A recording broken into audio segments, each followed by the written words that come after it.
每到冬天家里就没断过白菜，今天就来做个猪肉白菜炖粉条，暖和又开胃，我能吃一锅，哈哈哈哈！先将蒜叶、生姜、大白菜切好备用，将五花肉切片。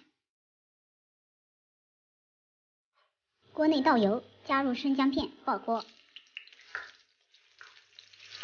倒入肉片，炒出肉香，加适量生抽，继续翻炒。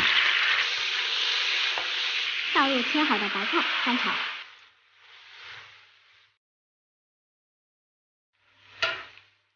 加入粉条，我喜欢吃粉条，所以多加了些。